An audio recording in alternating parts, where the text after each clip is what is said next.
Welcome to the DNA Talks podcast, where we take on the mission of unlocking the code of your genetics. This season is all about you, upgrading your health, not just on the surface, but down to the root cause.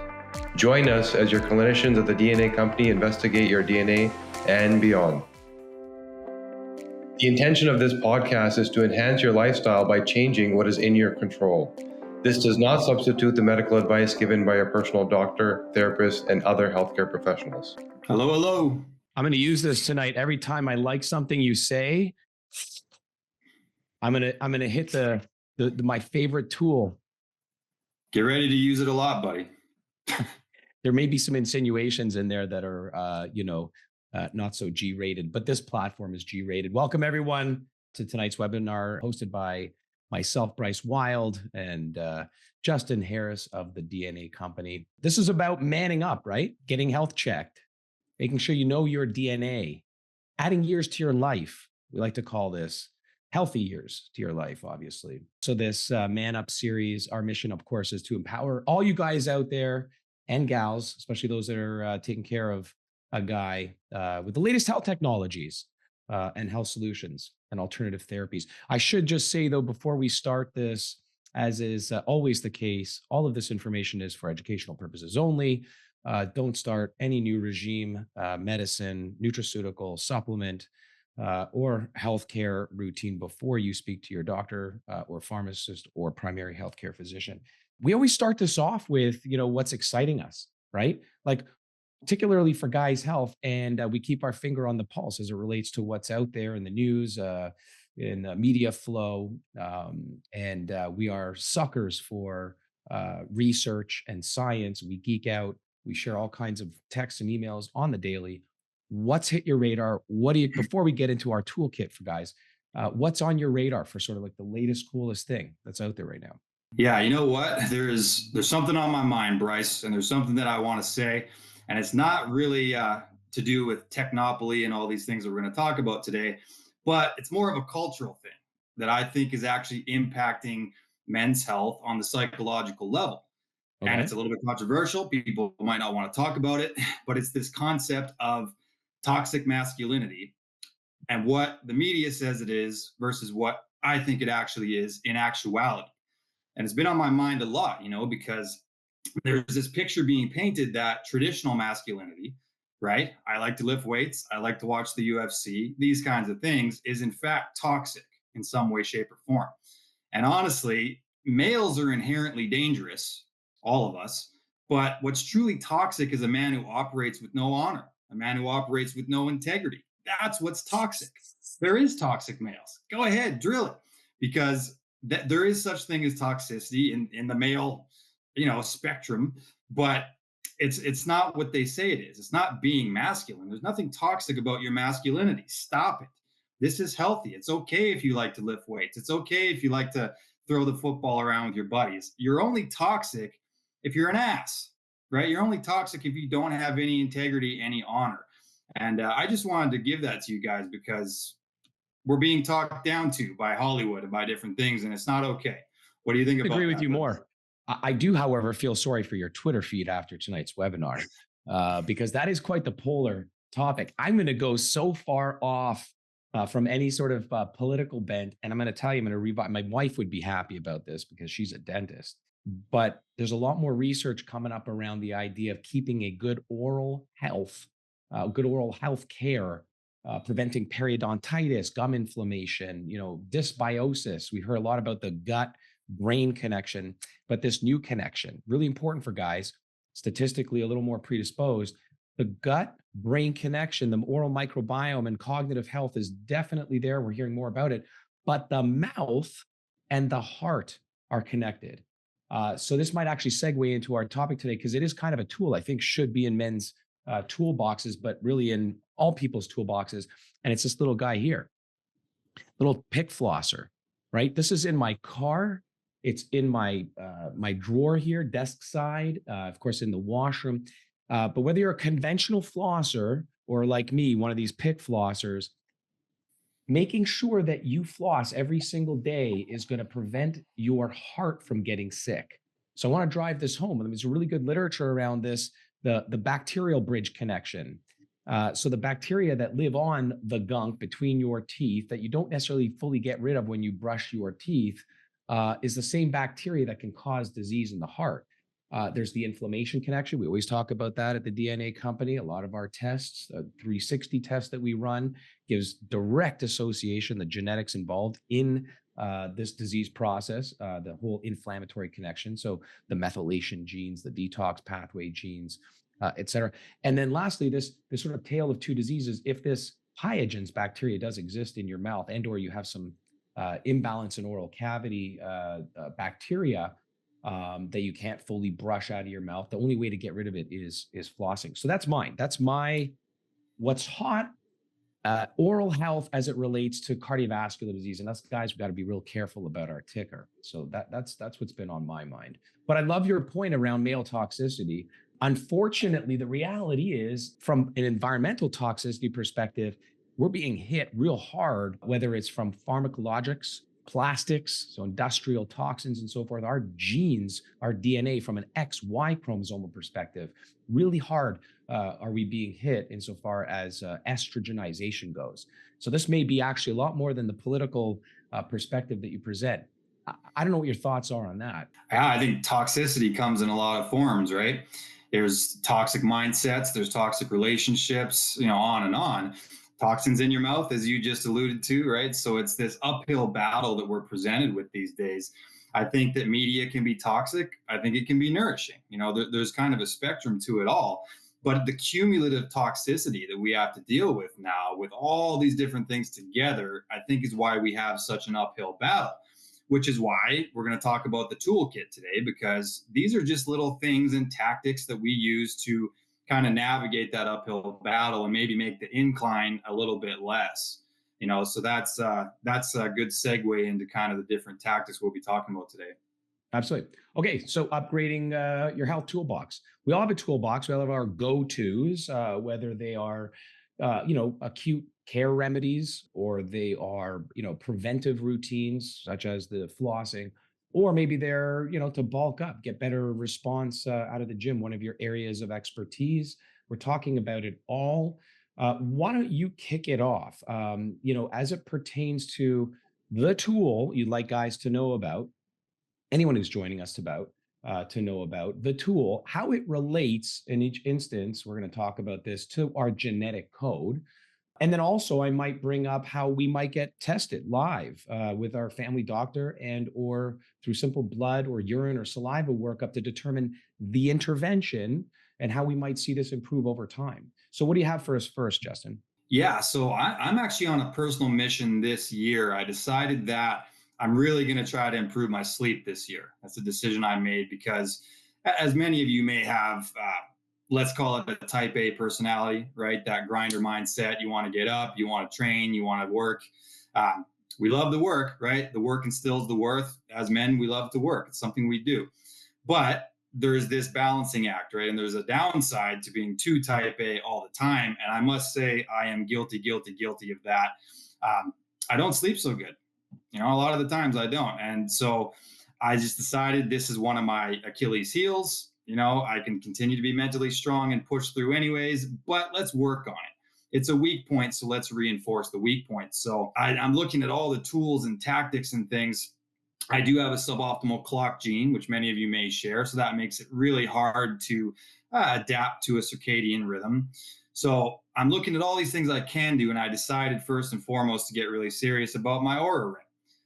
Track each thing that I'm doing, because now any intervention I add in, be it red light glasses, be it, a supplement like Qualia Night, for example, high dose CBD, whatever I may do from here, I wanted to get a baseline first so that I can track it. Anything that I add in from now on, I'll have numbers and things that I can relate back to. So Oura Ring is pretty friggin' cool. It's affordable.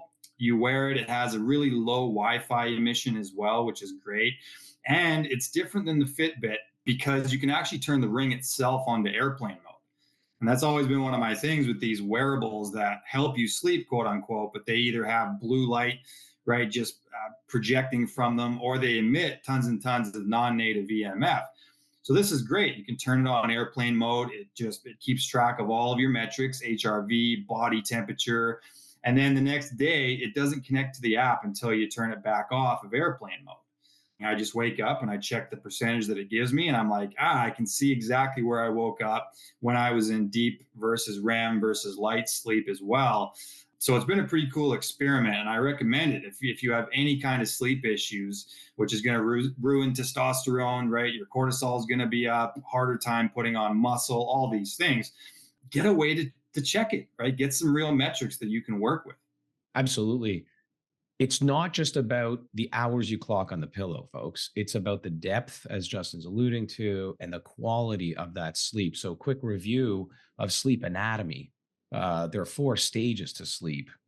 Before you hit what's otherwise known as REM, rapid eye movement, where inside your behind your eyelids, your eyes are going bonkers, moving back and forth, which is actually the lightest phase of sleep. Most people think that's the deepest phase. You're dreaming, but you get through these stages, essentially go very specifically through these different brain waves into deep 3 and 4, bounce up into REM stage 5, and you do that many times over the night. And if you do the quick math, it really should happen at least 5 times, and each through phase or the completion of that sleep architecture takes about 90 minutes. So you do that math, and that's where we get the 7 to 8 hours on our radar that we got to complete every night. The problem is we don't, even if we get those 7 to 8 hours, take that deep restful sleep. So at the DNA company, we look at your sleep genes.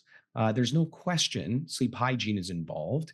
And that is keeping a cool, dark environment, and not seeing that blue light, as Justin's alluding to, obviously, before sleep, keeping a comfortable room, dark, maybe some white noise.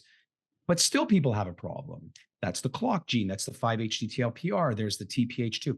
If you decide to get your DNA tested and understand where your Achilles heel is apropos the sleep architecture, you're smart. That's where it should start. And then we're sticklers for science. So I'm going to share with you how I would then determine how something like tracking with the Oura Ring might actually simultaneously show some improvement in your biochemistry. So I'm going to share my screen here. This is real simple. You can ask your physician, naturopath, one of our clinicians, because of course you have your reports. You want some further insight. We offer a lot of counseling and options for various packages to go through this information with you, your DNA. So one of our clinicians might recommend this as well, but this is neurotransmitter testing. One of the genes we look at plays a very specific role to serotonin, which controls sleep-wake cycle and mood, behavior, et cetera.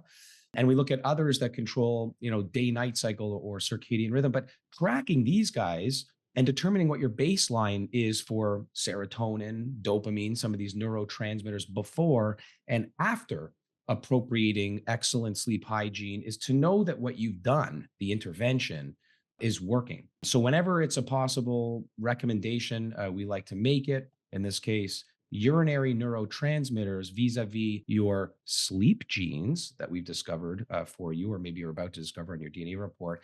And then the intervention, using an Oura Ring to track, or in some instances, we might use tryptophan, 5-hydroxytryptophan. If you have problems with methylation, we like to use the right folate and B12, which are hugely important in those enzymes that convert tryptophan into 5-hydroxytryptophan, into serotonin, into melatonin at night. Does that make sense? I hope that makes sense to everybody out there. Here's my first tool. Ready? Ready. You know what this is? I know you know what this is. Actually, I don't know what that is. It's a weird looking one, which is maybe why it's not immediately intuitive to you. It's a grip dynamometer.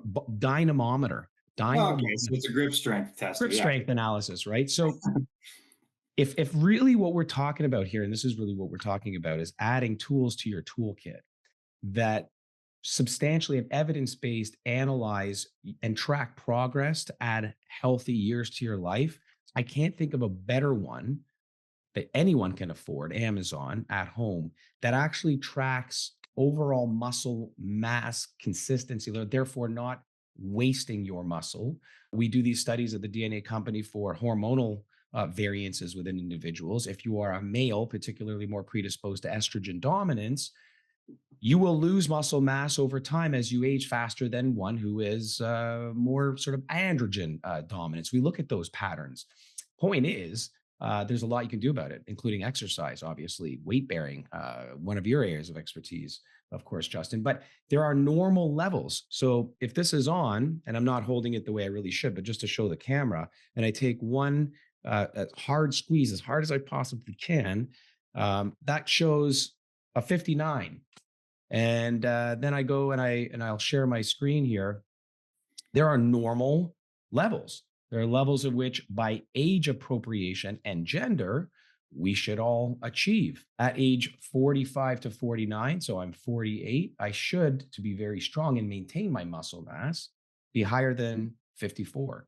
And as I just showed you, I achieved a 59 without too much strength effort. So the point is, adding healthy years to your life by maintaining muscle mass. And by the way, one of my expertise is, of course, nutraceuticals, ingredients. I know nothing better than the science around HMB. You and I in a previous webinar have talked about this.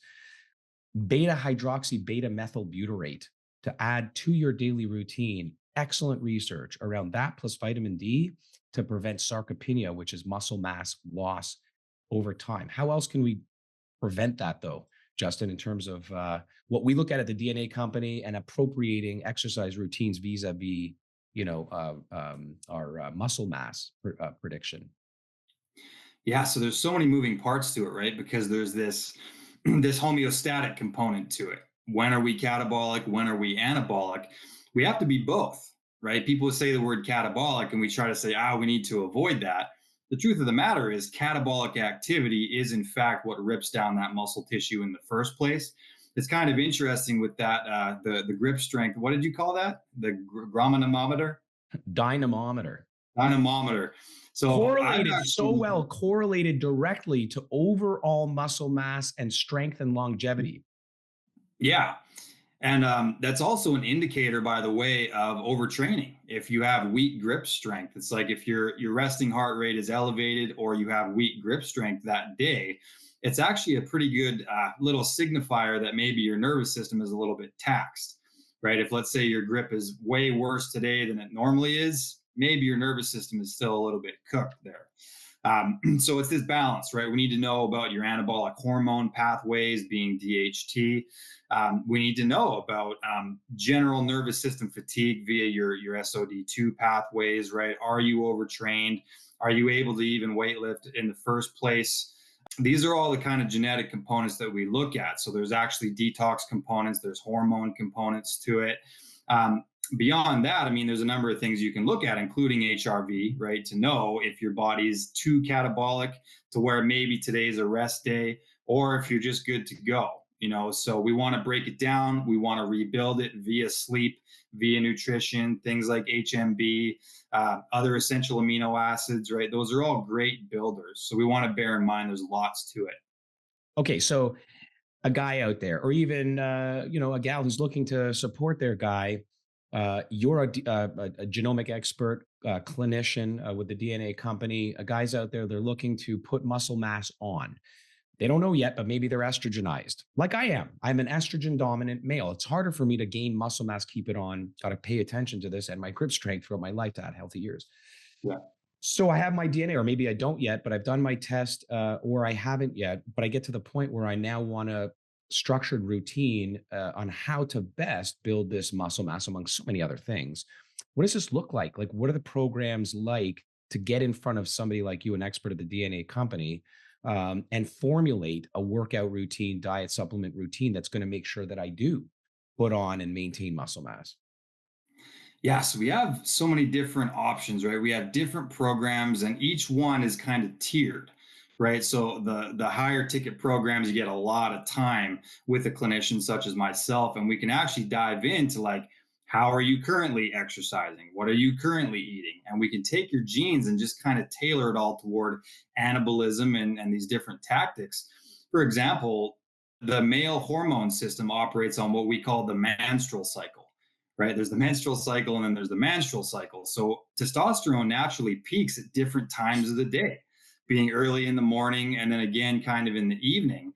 So if we were to do, let's say, compound weightlifting, right? And that's not necessarily bodybuilding, more there's more joints moving and maybe going in a heavier repetition range, you're going to be doubling and tripling up on the testosterone and the growth hormone factor there.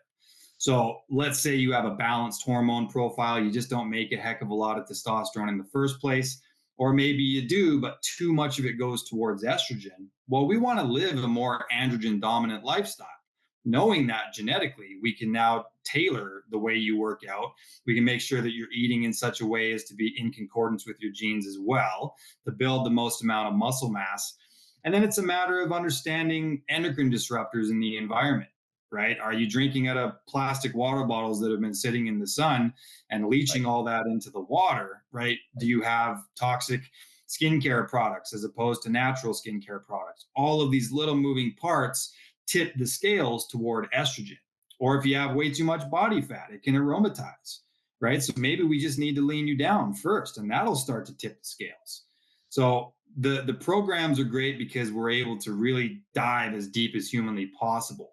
It's not a 20-minute just call. It's 45 minutes with me sitting there going, this is what we need to do. This is what we need to avoid. And not just once, multiple times, as long as it Multiple takes, and personalized. It's N of one, you, the individual who needs the help, structured, to the point. This is you understanding intimately their playbook, their instruction manual, and they will get a program like literally nobody else on the planet, tailored to their specific needs. This, folks, is personalized medicine. It's the newest advent of medicine at large. Okay, we've so many little tools that we want to add to folks' toolboxes. What's your next? Yeah, so the next one that I wanted to go over is one that I am in love with, obsessed with. I use it daily, and it's actually 3 interventions in one. So there's this PEMF mat that I use, and the one I personally use is from a company called Higher Dose, and you may have seen them. They make like the sauna blankets and a few pretty cool products. The friggin' PEMF mat that they make is like 6 feet long. Like I can get my entire body on it. It's very skookum. It's probably like, I don't know, 40 pounds. Um, it's big enough that you can take a nap on it. It's big enough you could stretch, like you could do yoga on it. But it has 3 things in one. So it's actually got negative ions built right into it, which gives you that kind of grounding effect, right? It helps to kind of counteract inflammation in the body. Then it also heats up via infrared, right? So you're getting a ton of those other benefits to it as well. Then it's got 4 different settings of PEMF, and each one is associated with a different like brainwave, right? So I can actually choose like alpha setting versus theta setting versus delta setting. So if I want to fall asleep, I'm going to use the sleep settings. If I want to mimic a nap, which usually happens around theta kind of hovers your brain just above a state of sleep, but that's when your body does a lot of the detoxing and things. I'll set it to theta, and I'll shut it down for 20 minutes, 40 minutes. Typically I use the opportunity to either do a breath work session, or I might do a brain tap, which is a great device as well that I recommend. So you're getting this mimicking of an actual nap, and it's very restorative via 3 different pathways. PEMF mimics, natural frequencies of the earth as well, and it can really help to counteract inflammation. So all 3 of these things help with inflammation: the red light, and then the negative ions, and then the PEMF. All of them help with inflammation, which is huge for longevity. And it's also just relaxing. Midday, I can just shut it down and pretend I can take a nap with my type A personality when I can't actually take a nap. Right. One thing I love about PEMF, pulsed electromagnetic frequency, is the research done around. I mean, this is out of NASA, right? I mean, the American Space Agency. You send a guy to outer space, they come back within 4 to 6 weeks, osteoporotic. And so originally this was designed, as you know, to enhance osteoclastic, osteoclastic, or bone reformation. And those studies also showed some positive side benefit around the microvascular status, or the 50% of the circulation that most of us forget about. So there's the heart and the big vessels that are pumped out of the heart, the aorta, the carotids, all these things most people are familiar with. But when you get deep into the microvasculature, which is where the red blood cells carrying oxygen and nutrients and so forth connect to tissue, organs, that's where you want that transfer of all that information to occur efficiently. Some of us don't have optimal circulation, and we identify that in the DNA 360 analysis. Once you understand what your shear force is, controlled by nitric oxide and the NOS3 gene, once you know what your 9p21 variability is for the G association, your risk of cardiovascular disease, and so forth, the more likely you are going to be to pick up this kind of device and use it frequently, because what it's doing is enhancing flow. It's improving circulation at that micro vessel, which is again 50% of our circulation. And here's a little, I guess, stack, if you will, to the PEMF, in my opinion. Cardio Miracle. This stuff is an incredible multi ingredient supplement, which has been proven study after study to support the heart, cardiovascular system, do all kinds of things, but particularly load the system with the right amount of nitric oxide support, which acts as a vasodilatory effect to increase this microcirculation, among other things. And again, we test for this at the DNA company. But when you use Cardio Miracle on its own, or double down by using it before getting on a PEMF mat, boy, are you ever showing an increase in that microcirculation bed. You can Google this, PEMF microcirculation, and watch vessels under the microscope go from narrow and closed to all of a sudden opened up and blood flowing. So love it. I love PEMF. I love what it does to the cardiovascular system, bones recovery, circulation, sleep, as you mentioned, all these different things. I'm going to throw in another curveball. This is my a little toolkit. This is actually something I've poker night at my place every 4 to 6 weeks or so. So I call the guys in, and I will line up a bar. I'll have a couple of bottles of our favorite scotch, maybe my favorite red wine out. And I always remind the guys, listen, the deal after you do this. This is my place. You're not going anywhere until you blow over, or you blow under rather, on the device. So at the end of the day, they know a breathalyzer at the end, and none of them blow over. But I say all that because it dawned on me a few months ago, when we're talking about keeping a healthy liver, we're not talking about, just the idea is the more you can avoid toxins, including alcohol, that's probably one of the best ways in which you can manage toxins or detoxification pathways. And a lot of us have problems. We know this for the DNA company. So many people have issues with their glutathionization and their detoxification genes. So when you're drinking, this is not the story of just drink responsibly. It's add a breathalyzer. This thing is like $30 on Amazon to your kit, and monitor yourself, sneakily in the washroom, to not blow over in terms of get pulled over and the legal limit, but to never surpass 1/4 of your legal limit at any point in the night.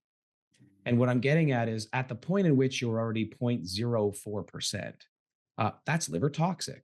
So how about remaining 0.01%? And this little device will tell you that. And another sort of little hack, if you will, is that these things are starting to taste more and more real.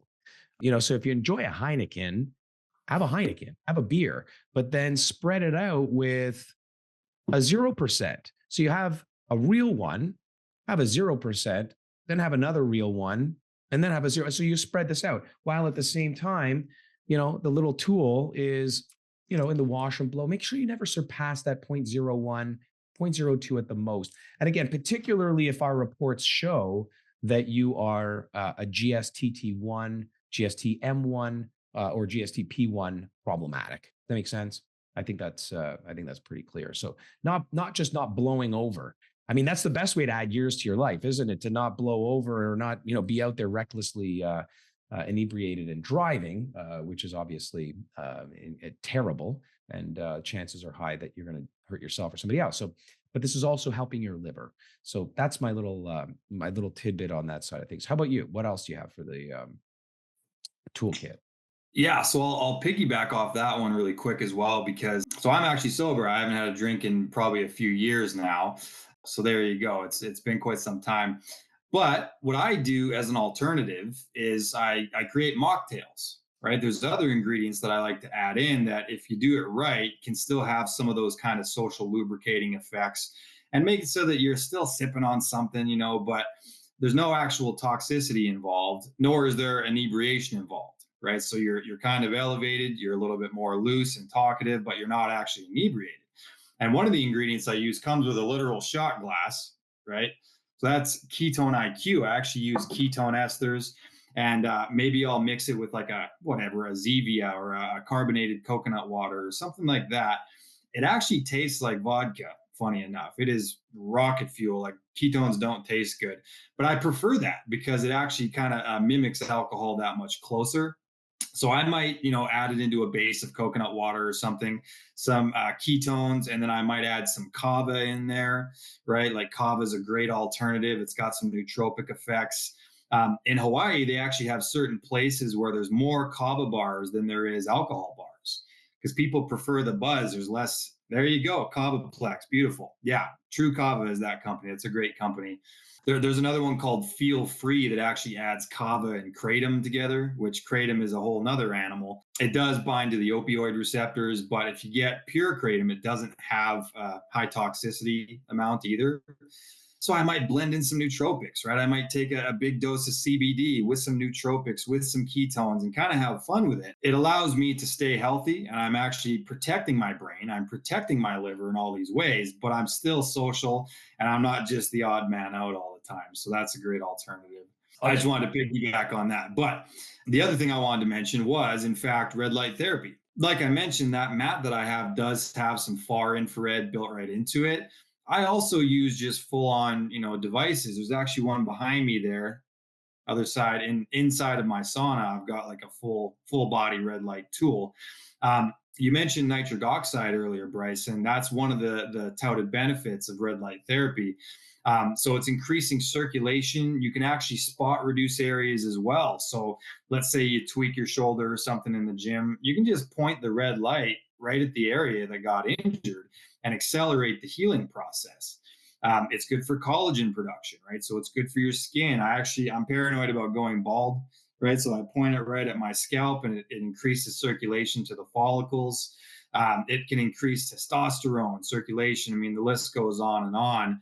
For one tool to have that many benefits, I mean, I must say, I'm definitely a big fan, and especially if you have suboptimal nitric oxide genes, being NOS3 or the 9p21. It's great. We need to upregulate that, and it's just like you said, you could take something like Cardio Miracle and then do some red light therapy and double up on those benefits as well. I happen to live in Canada, and I must say, the ability to turn the sunshine on with a button has also proven to have some protection for me personally against seasonal affective disorder. So I think that for one tool to do that much, it's a great one to add into the toolkit. I love it. I love it. And I love whenever we can talk about stacking, because this is the way people start to learn, and the complement between this technology and this particular ingredient or this lab. And again, if we're really reviewing how one is detoxifying at any given point in time, one of my favorite tests, which understands quite intimately phase 1 and 2. So again, you have your genetics, and maybe you have a poor glutathionization pathway. We look at the copy number variants there, and most efficient and most accurate way of any other lab testing company for genomics out there. And then you're doing all you can do to manage your exogenous toxin exposure, but to keep a finger on the pulse. One of my favorite micronutrient, amino acid, toxicity for heavy metals, and what your liver is doing at any given time tests is by what's called a Genova Diagnostics called Nutrival, Nutreval. Blood and urine, not the cheapest test out there for sure, hundreds of dollars, but worth every penny to understand how you are detoxing at any given moment in time, given, of course, you have the genetic challenges. Red light, I would add to that far infrared, of course, was what you're talking about, but I would add to that close and also saunas. I think the sauna discussion in context as well here as it relates to detoxification is an important one. So the research around, near infrared causing a deep sweat without the transient or ambient heat around us. So most of the information that we're, leveraging when it comes to saunas comes from hot rock saunas and steam saunas, right? Norway and some of those parts of the world where these things are done. There's like a 1.5 per human. So 1.5 saunas per human over there. They're doing it regularly. and get great results. So they're known as the happiest population on the planet. And yet they don't live anywhere where there's much sun. So go figure, it's the saunas that are doing this. When we're talking about somebody who's got toxicity issues and or genes that predispose them to poor toxin clearance, a sauna is going to help them, and regular use of that sauna. It's going to improve sleep, by the way. It's going to improve circulation. Regular sauna use, especially more recently, the research seems pretty clear that in combination with exercise is going to translate to better metabolism, cardiovascular health. The list is very long, but the caveat is this: when you're choosing a sauna, and of course, what we're talking about is adding a sauna to your toolkit. When you're looking at an appropriate sauna and you have challenges, particularly with detoxification, I'd say this applies to anybody, regardless of your detox pathways or not. Choose a clean one. Saunaray is a company. I personally use a Saunaray sauna, balsa wood, local. So their eco print or footprint is extremely low. No glues and adhesives. They put all this stuff together without toxins. You don't have to be sitting in there purposely looking to sweat to improve your genetics or your predispositions, and at the same time being exposed to toxic material. I've never understood that. There's so many. Do not get a product out of China. Get one that is known to be clean. There's a few out there, but I know none better than the Saunaray. That's why I'm mentioning that Saunaray. So this is probably what we see as one of the most, I guess, the Achilles heel of the genomic report, the 360 that, if you haven't already had this test done, you got to get it done. If it's for nothing more than this, to know your potential for detoxification, because if it's poor, you need to do everything to enhance your ability to pee it out, poop it out, sweat it out, and breathe it out, because that is the only way you're going to add healthy years to your life. It is the underpinning of so much of what ails us, guys. And this goes way beyond just retoxifying. We have this colloquial fun kind of thing that we like to say, what's the point in detox unless you retox? Well, let me tell you, if your genes dictate lack of these copy number variations for the GST, the glutathionization, don't worry about retoxing. You can't even deal with the toxic load of your day-to-day living and breathing and eating. I promise you. So you're going to want to do something about that. What else do we have? What do you got? Yeah, I'll piggyback off that too quickly. I mean, obviously, I'm a fan of sauna. That's why there's a gigantic one behind me there. Sauna is great too because it's an opportunity to habit stack, right? Like you're going to be sitting in there for 30 minutes or whatever it is. So I, for example, have suboptimal BDNF, which you'll see in your mood and behavior profile if you share that. And heat exposure happens to improve BDNF. So why not double it up and do some breath work while I'm in there, which also improves BDNF, right? So there's ways to stack that. I also do dry skin brushing while I'm in there. I also have an estrogen dominance, such as you do, Bryce. So maybe some cellulite, if I were to put on a bunch of weight, could definitely be in my future. Let's go ahead and negate that. So I do things like dry skin brushing, and that increases lymphatic drainage. Then I start sweating. So we're tackling the different phases of detox there. So I love the sauna because I'm going to sit there for a half hour, so I might as well stack up a few W's while I'm at it. My sauna does have the red light in there as well, like I mentioned. So there's actually a whole spectrum. I'm getting a bunch of different red light benefits. The only thing I say about things that improve mitochondrial function or improve energy production within the mitochondria is I recommend looking at your reports and understanding your SOD2 pathway, right? Because I happen to be suboptimal there as well. And anything that increases energy production will also increase reactive oxygen species production, free radical production. So there can be a bit of a double-edged sword there. So if in your reports you find you're suboptimal in your antioxidative pathway, maybe add some hydrogen water right before you get in there, maybe take some carbon 60, something to help counteract those ROSs, because that way we'll get more benefit and less downside. So those are always very useful. A couple of the more simplistic devices that I use daily would be just some mobility stuff. Like I use an inversion table, which I swear by. Literally, you strap your feet in and you just tip yourself upside down, and you can feel it. It audibly pops, right? Like my spine will literally decompress. So I do that probably a couple times a day. If you sit a lot, on Zoom calls and things, your hip flexors are going to get tight. Your spine can compress a little bit, and you're simply using gravity to pull it apart. I don't know if that's something you've dabbled in, Bryce, or. Absolutely.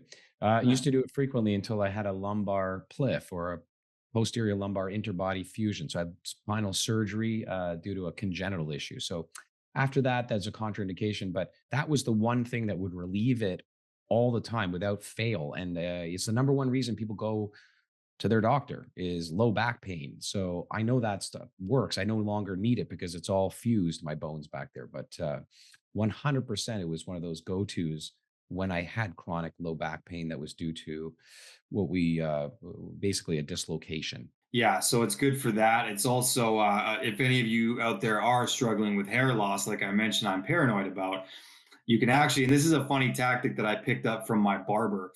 When you're upside down, you can actually massage your scalp, right? Because all the blood flow is in your head at that point, right? So then you massage your scalp, and it actually really increases the circulation to the hair follicles. And apparently, it's quite effective for at least staving off hair thinning. So that's another thing that you can do. Funny enough.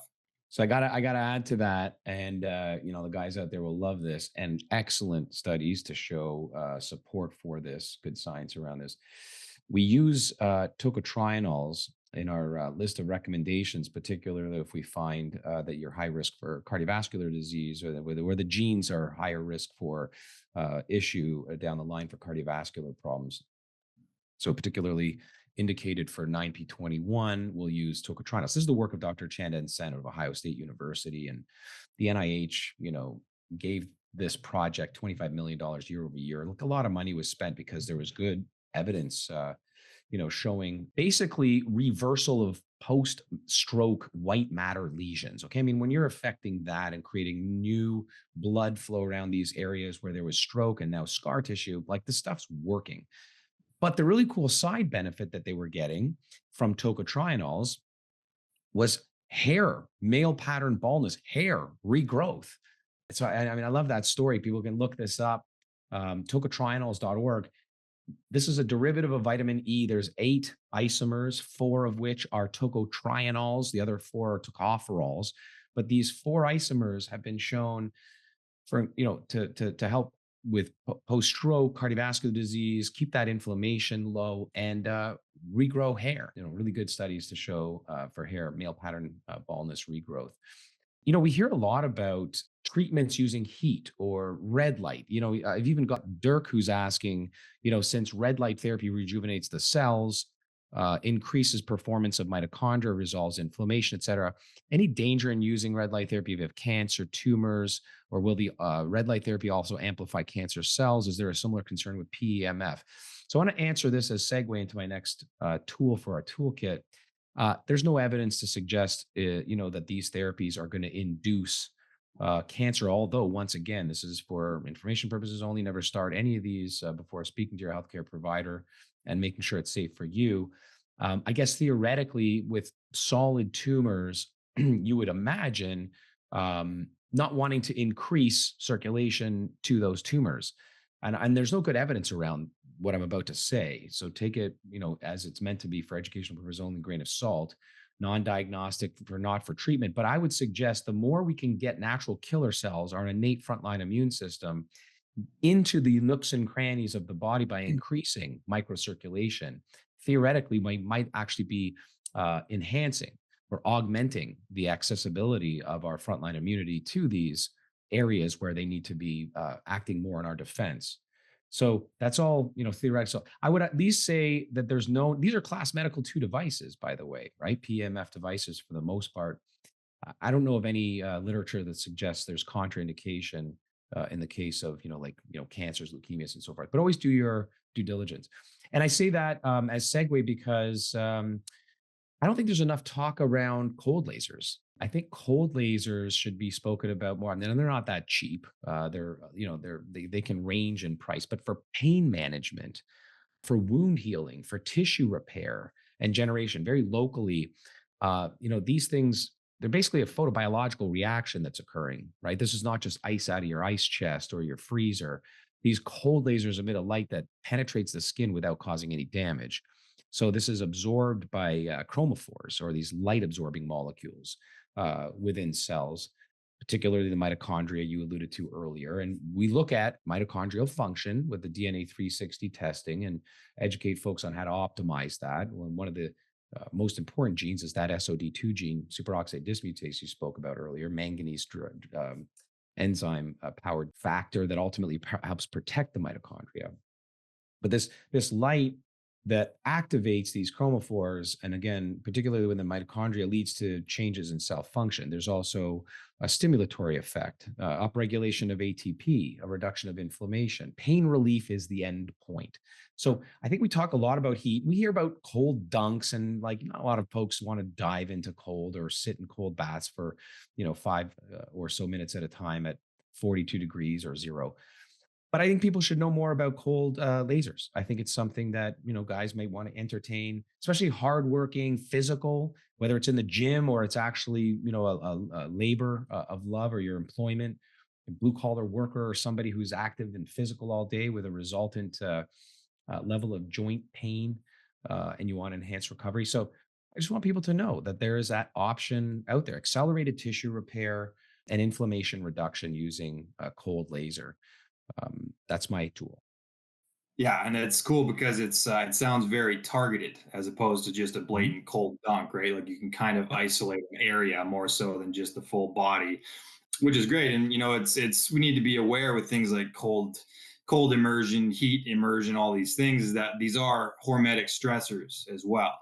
And so we talked a little bit earlier about this balance between anabolic activity and catabolic activity. And we need to be aware that a lot of these interventions, if you're going to stack them all up in the same day, you're putting your body through a certain amount of stress as well, right? So we need to always make sure that we're balancing it out. Don't overdo the cold, don't overdo the heat, don't overfast, don't overexercise. All of these things are hormetic stressors, and we need to make sure that our body has that homeostasis at the end of the day to be healthy and to have longevity. Absolutely. Do you have a tool in your toolkit for advice that actually works, particularly on that Goldilocks hormetic stress? I would say that all the sleep hacks are the best way to go for that, because that's when you get this release of growth hormone. That's when your body makes its own deuterium depleted water, right? It's when we detox. So if you are out of balance, let's say you're very cortisol dominant, and your sleep sucks, it's going to remain cortisol dominant until you fix that. So that's where the red light glasses and CBD and all these kind of things come into play. Um, that's where the HRV metrics and stuff come into play as well, and even the grip strength, right? If we have something to measure it with, then we know. Let's say I wake up and my resting heart rate is 99. Well, I probably pushed it too hard the day before and then didn't get very good quality sleep, right? So now we need to work backwards from kind of what the issue is as well. So again, testing, know the genes, know what's happening in your body via things like Aura Ring, via things like grip tests. Then we know what the problem is and where it's most likely coming from. So then when you get enrolled in one of our programs, I can ask you 9,000 things about what your day looks like. And we can kind of pinpoint and go, let's switch this for that. Let's swap that for this. And hopefully we can rebalance out your nervous system. Yep. No, well put. We talk a lot about BDNF, brain derived neurotrophic factor, avoiding cognitive decline, dementias into older age. Being old does not mean, calendar old does not mean we have to have a failing brain. I wrote my whole last book on this, Brain Spanners. The idea, though, is brain span, like health span, is you can live well into your hundreds, if you will, or 105, 110 with full cognitive ability. And we're learning more and more about this all the time. But we test for this at the DNA company, the 360 test. We have programs to help you with your brain span, and preventing and doing everything possible to counteract cognitive decline. But we look at BDNF, which we affectionately refer to as the fertilizer to the soil, if you will. And hormesis, coming full circle to these points, hormesis, or that Goldilocks amount of stressor, is often exactly what we need to do to upregulate the BDNF gene, which itself makes brain-derived neurotrophic factor, which again increases neuroplasticity, prevents cognitive decline, helps keep a good memory and brain ability about you. And so we talked about it. Infrared sauna, the right amount of heat, that's going to upregulate BDNF. We talked about cold laser. I think you briefly mentioned, well, maybe you didn't, but you mentioned circadian rhythm, but then there's the light boxes, right? SAD light. You don't have to have seasonal affective disorder, but the sun and even vitamin D derived from sun rays is going to help boost BDNF. Cold laser therapy turns out, because it's a hormetic response the body achieves, also increases BDNF. But there's one tool. This is a very expensive tool, an at-home tool, but there are clinics you can go to get this done, this treatment done as well. But it's a tool for your toolbox to consider that's going to increase BDNF. It's going to improve circulation. We've been talking about that as a theme. It's going to improve mitochondrial function. It's going to improve detoxification. And it's going to improve overall proposed health and wellness, maybe even longevity. What is it? HBOT. Hyperbaric oxygen therapy. It's been used forever. We know about it because divers use it to prevent or treat the bends. You go too deep and come up too quickly, and there's potential for gas exchange or differential in gases, problems, and throwing thrombuses and all these different things for the acute sense. But I use this in my spinal surgery recovery. I can tell you this: the results are unbelievable as they pertain to recovery from infections, as they pertain to everything from chronic diseases, the fibromyalgias, the chronic fatigue syndromes, these weird diagnoses of exclusion and infections. But HBOT, there couldn't be a better example of hormetic, perfect amount of stress, Goldilocks amount of stress to the body that's also going to upregulate brain-derived neurotrophic factors. So that's my next. And by the way, as we kind of come to the top of the hour here, I didn't want to forget to cover, a couple of nutraceutical tools to the proverbial toolbox. Within our programs at the DNA company, we've also recently launched a program called Black Label.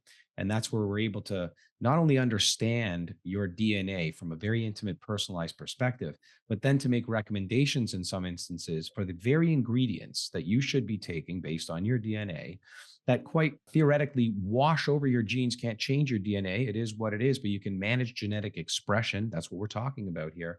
But creating that U vitamin supplement at the right dose for you based on your DNA.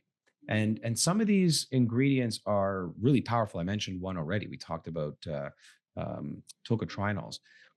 But I want to bring this up in context of some very popularized drugs that are out there right now. Particularly, we'll start real quick with the GLP-1 agonists, right? These drugs that are, Ozempic is one example, meant to help you lose all kinds of weight and regulate blood sugar. Justin, start off though with what is the problem that we're seeing with a lot of these drugs, first off?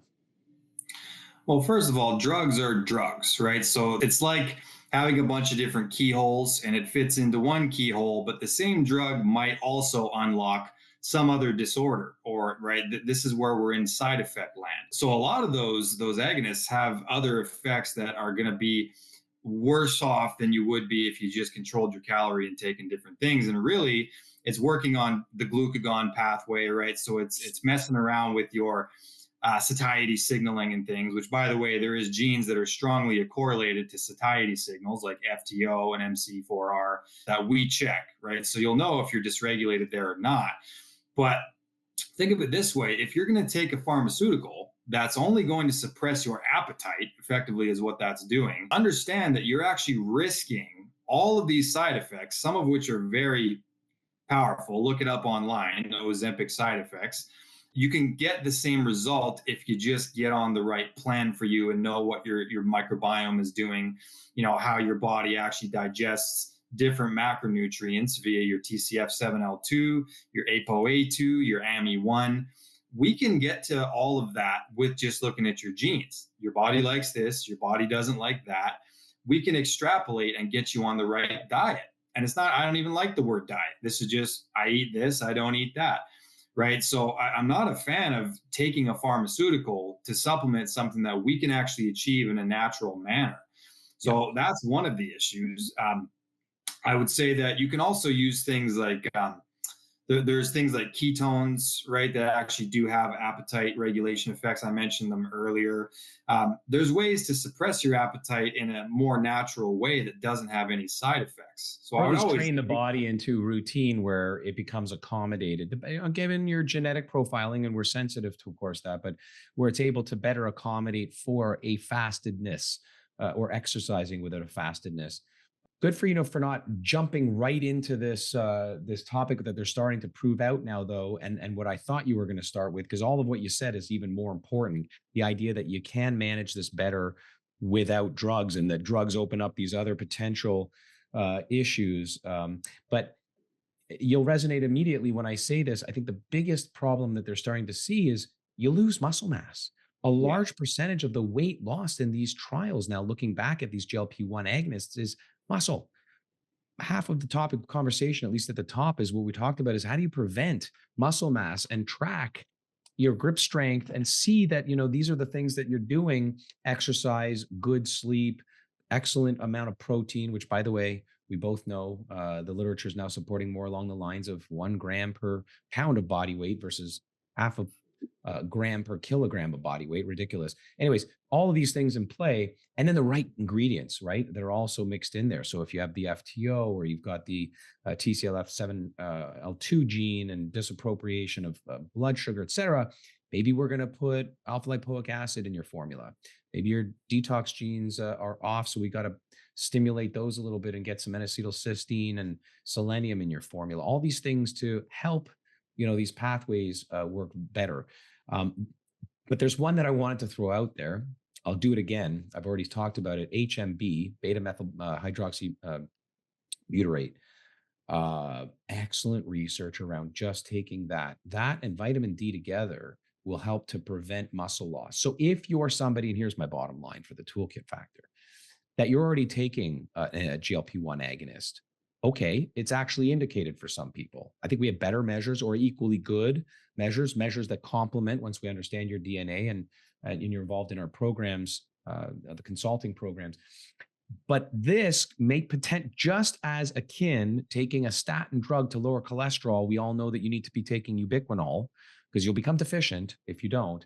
I think this is akin to that. You need to take HMB if you're on a GLP-1 agonist, like Ozempic. You just need to be taking that. And I would throw on top of that, maybe as a stack, peak ATP. So they've cracked the code around, and we used to think, you can't take ATP. Your digestive system will digest it. This is the currency of energy that our mitochondria make. You can get deficient in these too, in these particular drugs. If you take disodium ATP, which is commercialized as peak ATP. So I don't care what the bottle you buy is. You can buy any bottle. You look on the label. If it says peak ATP, the studies are there to show that's actually going to increase your ATP. You're going to have more energy, especially during exercise, to be able to put on and maintain that muscle mass along with the MyHMB. Any final thoughts? Any other tools to the toolbox that you want to add there, Justin?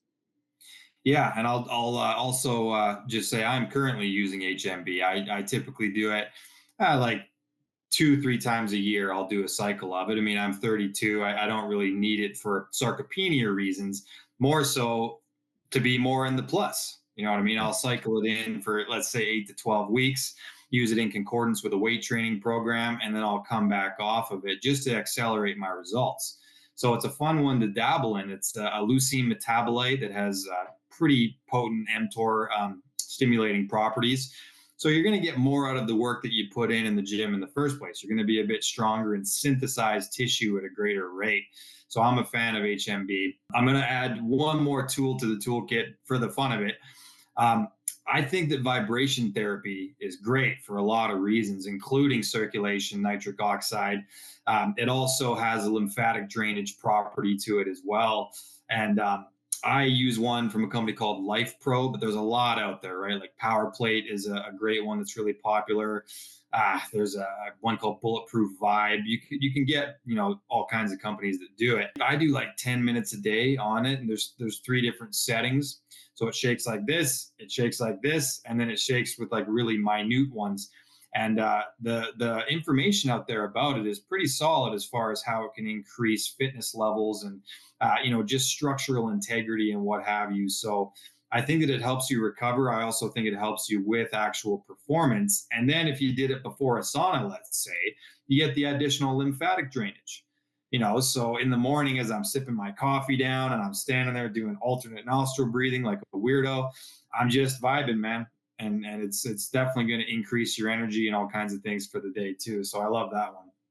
I love that too. We're remiss a little bit because we didn't talk about, I don't think, any tools other than some that, obviously enhance sleep and track sleep, but tools that ultimately help to decompress or stress. We talked a bit about HRV. That's pretty well known tracking methodology. Get into deep breathing and breathing in tune with heart rate variability so as to lower stress. And this is particularly if you are of the genetic variation that your COMT gene and your ADRA2B, two genes heavily in charge of executive function, mood, and behavior, cause you to be a little more on edge or hamster wheel, stressed, hard to fall asleep, stay asleep type person.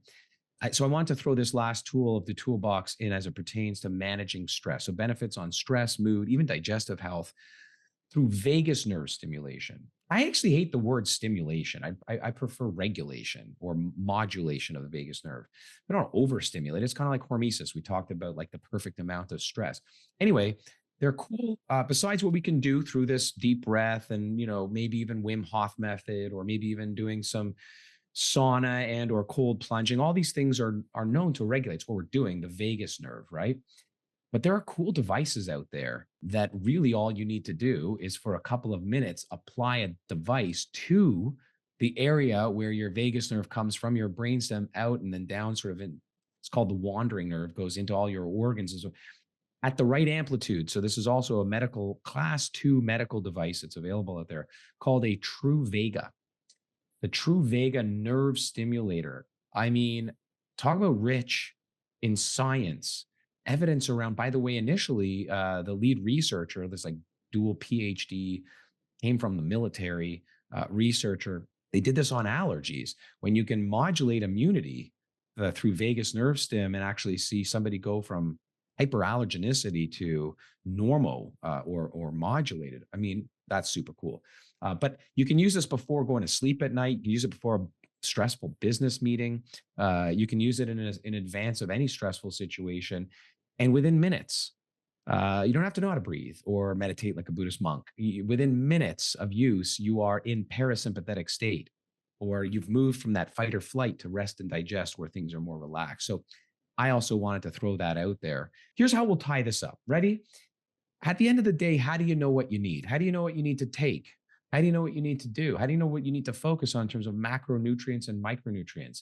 You need your own playbook. You need to understand what your instruction manual says. And then you need a guy like Justin to walk you through it. That's why we offer all these different programs. So first, it's getting the 360 test.